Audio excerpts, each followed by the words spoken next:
It was a cold March night in 1964 when New York, wrapped in its usual bustle, unknowingly became a witness to one of the most chilling crimes in its history. This case would reveal not just a brutal murder, but a flaw in the fabric of human nature: apathy. The call came in just after 3 a.m. Woman attacked in Kew Gardens, the dispatcher had said. The address was unremarkable, a quiet apartment building on Austin Street, but the crime I was about to uncover would become infamous for a far more haunting reason. As I arrived at the scene, the street was deserted, yet an unsettling feeling hung in the air. In a stairwell near the building, a young woman lay motionless, blood pooling around her. Her name was Catherine Kitty Genovese, a 28-year-old bar manager. She had been stabbed multiple times, her body bearing the marks of a fight for her life. I knelt beside her, looking around for any sign of a witness. This was a residential area. Windows overlooked the street. Someone must have seen something. But the night was eerily quiet, as if the city itself was too ashamed to speak. The medical examiner confirmed the worst. Kitty had died of her injuries. She'd been brutally attacked with a knife, left to bleed out in the stairwell. There was something else. Reports surfaced that the attack hadn't been swift. It happened in 2 separate waves, with a chilling gap between. My investigation began with knocking on doors. The first witness, a man in his 50s, opened his door a crack.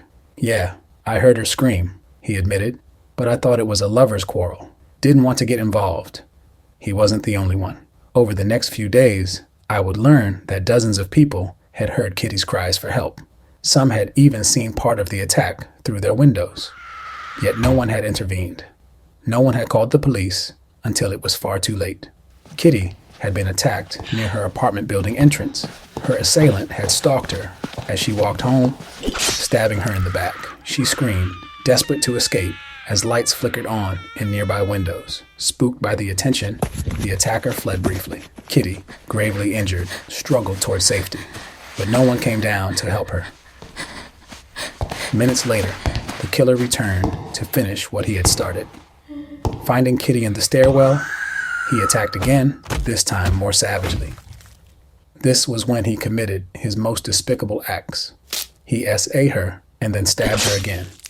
It was brutal, personal, and methodical. I remember standing in that stairwell, the blood still fresh, wondering how it was that no one came. The more I uncovered, the more it sickened me. Over 38 people had heard or seen part of the assault, but they had stayed behind their locked doors. Some admitted they didn't want to get involved. Others thought someone else would surely call for help. It was as if the act of witnessing her murder made them complicit in it, yet they remained frozen, trapped by their own apathy. The case seemed to hang in limbo, unanswered and cold. That was until I got a lead from an unusual break. A man fitting a particular description, a soft-spoken yet unnervingly composed individual named Winston Mosley, had been caught attempting to steal a television from a home in the area. I interrogated him personally. The room was dimly lit, the silence between questions stretching painfully long. Mosley's eyes darted about, catching every detail in the room as if cataloging his surroundings. Something about his demeanor struck a nerve. I mentioned Kitty Genovese's murder, testing for a reaction, and it came, a chilling, detached smirk, briefly twisting his lips. "Yes," he admitted, his tone almost casual. "I killed her." The words left his mouth with unnerving coldness. This was the break I had been looking for, but it was disturbingly easy. His confession was almost clinical, with no signs of remorse or hesitation. Mosley described stalking Kitty, waiting for his moment, and then returning to finish her off. He admitted to other violent crimes, which made my stomach turn. He was calm, almost as though he were recounting a normal day, describing his method as if he took pride in each horrific detail. The more he spoke, the more evidence piled up against him. Fingerprints on Kitty's belongings, fibers from her clothing matching the interior of his car. And yet, despite these gruesome confessions, it was his empty, predatory gaze that disturbed me most. This was a man who had found easy prey in a city of indifferent eyes. When I closed the case, I couldn't shake the thought that Kitty might have survived if just one person had done something, anything. In the end, Kitty had died not just because of the knife in Winston Mosley's hand, but because of the silence in the hearts of the people around her. Kitty's case sent shockwaves across the nation. It forced people to confront a disturbing truth.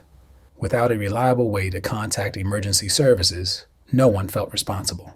In response, law enforcement and city officials took action, ultimately leading to the creation of a nationwide emergency line. 4 years later, in 1968, the 911 emergency telephone number was established. With one simple, accessible number, people could summon help in an instant, ensuring that no one would be alone in their hour of need. Kitty's death changed the world. Became more than just another crime statistic. Her legacy served as a reminder of the dangers of silence and inspired a system that could save countless lives.